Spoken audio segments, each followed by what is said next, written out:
Hello all.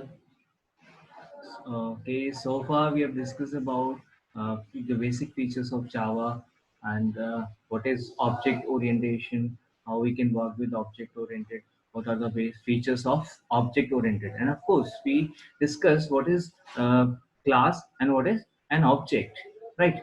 And now we are ready to create a class. So in this session we are going to discuss how to create a simple class in Java. Okay, so let's start how to create a simple class in Java. A very simple example we are taking here. Okay, we're just going to display one message. Okay, let's see.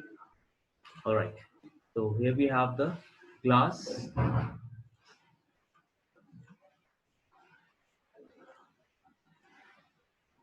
First, just go through all. Okay, we have written only few statements here. Okay, few essential statements you can say.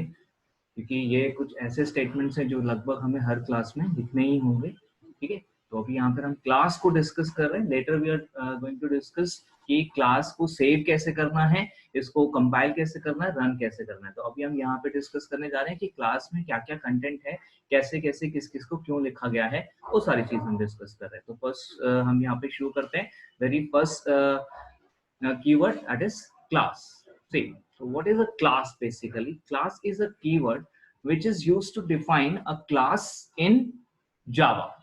Alright, तो जब भी कभी हमें class define करनी होगी जावा में तो हमें क्या यूज करना होगा, ये class keyword. Alright, okay, then what we have written the first. Okay, the first जो कि यहाँ पे नेम है क्लास का, the user define और you can say the programmer define name of a class, जो कि कुछ भी हो सकता है, कोई भी नाम हम यहाँ पे यूज कर सकते हैं by following certain rules. तो we have to अंडरस्टैंड कि व्हाट आर द रूल्स. तो अगर रूल्स की हम बात करें तो यहाँ पे जो इंपॉर्टेंट रूल्स हैं वो क्या है. सबसे पहला इंपॉर्टेंट रूल कि जो क्लास का नेम है वो किसी स्पेशल कैरेक्टर से शुरू नहीं हो सकता. या यूं कहे कि क्लास का नेम हमेशा एक अल्फाबेट से शुरू हो सकता है, अंडरस्कोर से शुरू हो सकता है या डॉलर साइन से शुरू हो सकता है. एंड फॉलोड दैट हम कोई भी नंबर ऑफ कैरेक्टर्स या डिजिट या फिर अंडरस्कोर यहाँ पर रख सकते हैं. ठीक है, कोई स्पेशल कैरेक्टर्स जैसे plus, dash, dot, at the rate, caret, ये कुछ भी अलाउड नहीं है क्लास के नेम में. इवन हम व्हाइट स्पेस भी क्लास के नेम में नहीं लगा सकते. ब्लैंक स्पेस, जैसे अगर हमें लिखना है फर्स्ट क्लास तो हम फर्स्ट स्पेस क्लास नहीं लिख सकते. It's incorrect. Okay, right. And कुछ और चीज यहाँ पे बहुत इंपॉर्टेंट है क्योंकि जो आपका जावा है वो केस सेंसिटिव लैंग्वेज. और यहाँ पे एक और इम्पोर्टेंट चीज हमें ध्यान रखनी होती है, क्लास का नाम या किसी भी प्रोग्रामिंग एलिमेंट को नाम देते टाइम कि आपको यहाँ कौन सा लेटर कहाँ कैपिटल या स्मॉल रखना है, या आपको जब यूज करनी है तो कहाँ पर आपको कैपिटल या स्मॉल रखना है. ओके, तो देखिए इसके लिए हम नेमिंग कन्वेंशन को फॉलो करते हैं जावा के अंदर. तो these are some naming convention. सबसे पहले क्लास के लिए और इंटरफेसेस के लिए क्या नेमिंग कन्वेंशंस हैं.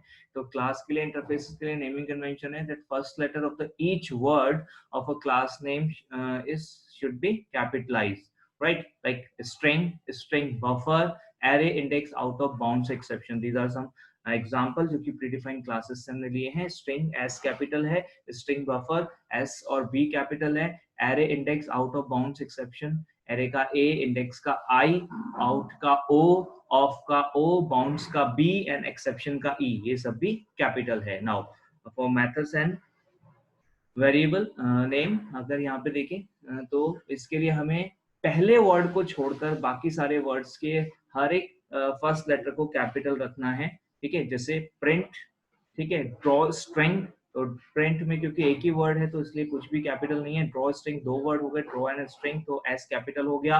गेट की मेथड मैप, तो की मेथड मैप में यहाँ पर गेट जो है वो स्मॉल रहेगा पूरा क्योंकि फर्स्ट वर्ड है. उसके बाद की का के, मेथड का एम और मैप का एम कैपिटल रहेगा. Then if we are talking about packages name, तो पैकेजेस नेम की अगर हम बात करें तो पैकेजेस नेम हमेशा स्मॉल में लिखे जाते हैं, जैसे java.io या फिर java.util, राइट.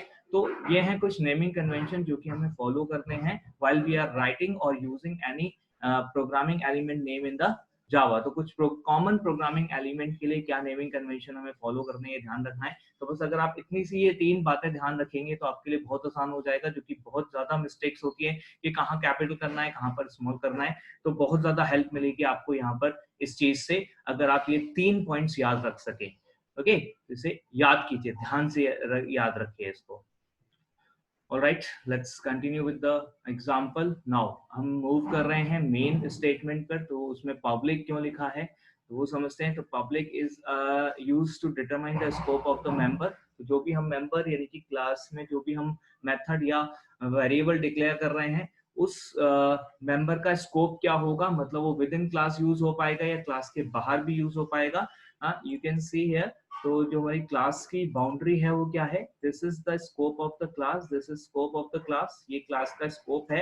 तो ये लोकल स्कोप कहलाएगा, जो भी कुछ है क्लास के अंदर है। इंस्टेंस मेंबर हमें यहाँ पे यूज करने को मिलेंगे, पूरी क्लास में यूज कर सकते हैं। लेकिन इस क्लास के बाहर अगर हमें कोई चीज यूज करनी है तो उसके लिए हमें उसे पब्लिक एक्सेसिबल बनाना होगा। अगर क्लास के अंदर यूज करनी है तो हम उसे प्राइवेट भी रख सकते हैं। ठीक है, तो ये यहाँ पर कुछ सिंपल टिप्स थी। ठीक है, पब्लिक है अगर तो ग्लोबल रहेगा, प्राइवेट है तो with in class he accessible होगा। क्लास बाउंड्री क्या है वो हम देख चुके हैं। Alright, now what is static for? Static makes the member a class member. तो मेन को क्लास मेंबर बनाया है, फर्स्ट से बिना ऑब्जेक्ट बनाए मेन को एक्सेस किया जा सकता है अगर हमने मेन को स्टैटिक बनाया है तो। ठीक है, तो ध्यान रखिएगा, मेन को हम एक्सेस कर पा रहे हैं क्योंकि हमने मेन को स्टैटिक बनाया हुआ है। ऑलराइट, तो स्टैटिक मेंबर क्या करेगा, जो स्टैटिक मेंबर हमने बनाया है, स्टैटिक मेंबर किसी भी मेंबर को एक्सेस करने के लिए बिना ऑब्जेक्ट के उसकी एक्सेसिबिलिटी प्रोवाइड करेगा। तो main can be access from outside the class using the class first itself. It does not require to create any object of class first for using or accessing main, right? तो ऐसे ही अगर किसी भी member को आपको चाहिए कि आप क्लास मेंबर बनाए जिससे कि बिना ऑब्जेक्ट बनाए आप उसे क्लास के बाहर से एक्सेस कर पाए, ये सब कोर्स उसका एक्सेस स्पेसिफायर भी अलाउ करना चाहिए, तो हम उसे स्टैटिक मेंबर डिक्लेयर करेंगे। तो मेन के साथ हमेशा यही करना होता है क्योंकि मेन को हम क्लास के बाहर से यूज करते हैं, क्योंकि जावा का जो एग्जीक्यूटर है, जो जेवीएम है, हम उसको मेन क्लास एग्जीक्यूट कराने के लिए बोलते हैं हमेशा, राइट? ठीक है, अगर साधारण शब्दों में समझा जाए तो। Okay, now void is very simple, it's a return type of main in Java. तो जावा के अंदर मेन का रिटर्न टाइप void है, फिक्स हमेशा void ही आपको रखना है, कोई चेंज नहीं है। इसके बाद बात करते हैं मेन की खुद की। तो main is the name of the method which is known to JVM. JVM को पहले से इसके बारे में पता है, ये नाम उसको पता है। तो जब भी एक क्लास उसे एग्जीक्यूट करने के लिए दी जाती है इनिशियली, वो मेन को ढूंढता है और मेन को एग्जीक्यूट करना शुरू कर देता है। तो main is the entry and exit point of the Java's program. तो जब भी आप जावा का कोई भी प्रोग्राम लिखेंगे तो मेन में उस प्रोग्राम को शुरू करना है, मेन से वो प्रोग्राम शुरू होगा और मेन में ही जाकर वो खत्म हो जाएगा। तो मेन की जो बाउंड्री है आप देख सकते हैं यहाँ पर, जो मेन की बाउंड्री है, this is the starting and ending point of the program. यहाँ से ही स्टार्ट होगा और इसी के अंदर अंदर प्रोग्राम खत्म हो जाएगा। जो भी कुछ हम चाहते हैं प्रोग्राम के अंदर हम रखें, जो भी कुछ हमें प्रोग्राम के थ्रू एग्जीक्यूट कराना है, तो वो हमें सारा का सारा या तो यहाँ लिखना पड़ेगा और या फिर यहाँ से रेफर करना पड़ेगा।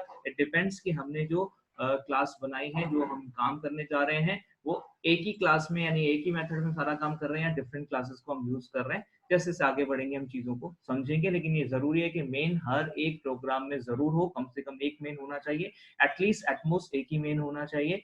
ठीक है, एंड अगर हम यहाँ पे जो भी काम करना चाह रहे हैं जावा के अंदर, वो सारा का सारा काम आपके मेन में रेफर होना जरूरी है।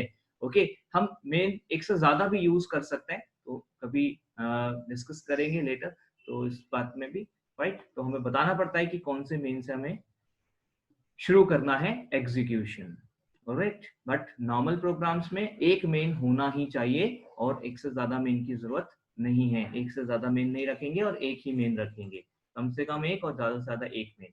Now what is this string argument? ये क्या है? कमांड लाइन आर्ग्यूमेंट्स हैं, जहां पर हम प्रोग्राम कोड लिखते हैं। जब हम प्रोग्राम को एग्जीक्यूट कराते हैं तो प्रोग्राम को एग्जीक्यूट कराने के लिए जो हमें जावा और फिर उसके आगे प्रोग्राम नेम लिखना होता है, ठीक है, क्लास नेम लिखना होता है। तो वहां से अगर हमें कोई अभी आर्ग्यूमेंट्स प्रोवाइड करने हो मेन को प्रोसेस करने के लिए, कोई वैल्यूज प्रोवाइड करनी हो मेन को प्रोसेस करने के लिए, तो वो हम दे सकते हैं। इसके लिए इसको बोलते हैं कमांड लाइन आर्ग्यूमेंट। स्ट्रिंग यहाँ पर रखा गया है आर्ग्यूमेंट का टाइप, एंड नाम यहाँ पे है args, args, ara, कुछ भी नाम हो सकता है, दस का वेरिएबल नेम जो कि एक एरे को रिप्रेजेंट कर रहा है स्ट्रिंग टाइप के, ठीक है। और स्ट्रिंग क्यों रखा गया है, क्योंकि स्ट्रिंग में आप किसी भी टाइप की वैल्यू, चाहे वो इंटीजर हो, फ्लोट हो, कैरेक्टर हो, स्ट्रिंग हो, किसी भी टाइप की वैल्यू को आप रिप्रेजेंट कर सकते हैं, इसलिए यहाँ पर इसको स्ट्रिंग रखा गया है। तो स्ट्रिंग टाइप का एक एरे यहाँ पे रखा गया है, जिससे कि कितने भी नंबर ऑफ एलिमेंट्स यहाँ पे रखे जा सके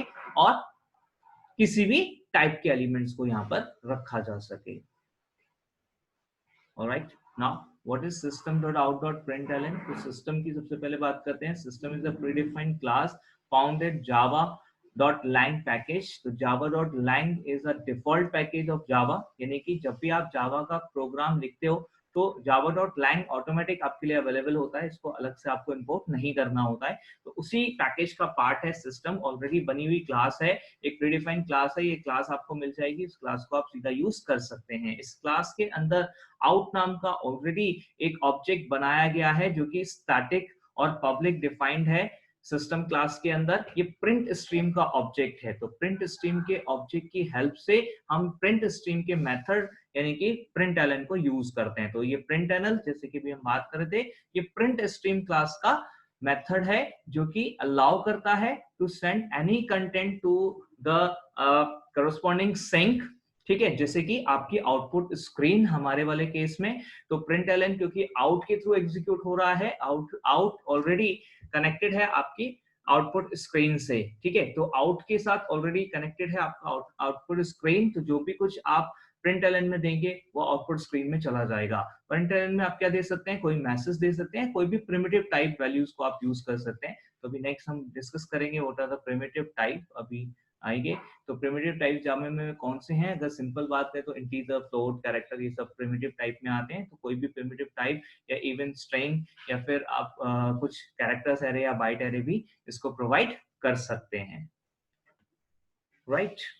And then finally this is nothing but the basic message, जो भी कुछ आप सिंपल मैसेज देना चाहते हैं या कोई भी कंटेंट जो आप डिस्प्ले करना चाहते हैं, जैसे कि भी बात हो रही थी different type of values are allowed, तो जो भी टाइप की वैल्यूज आप यहाँ पे डिस्कस इसमें प्रिंट कराना चाहते हैं, डिस्प्ले कराना चाहते हैं, वो आप यहाँ पे मैसेज में दे सकते हैं या फिर वेरिएबल में लिख सकते हैं।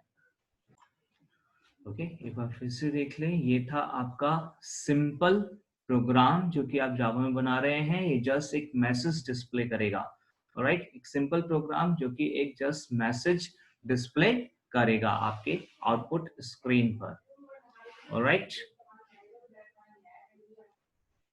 Okay, thank you very much for this session. Will continue with the other topic and in next session, and that will be how to execute a program, how to compile and how to execute a program.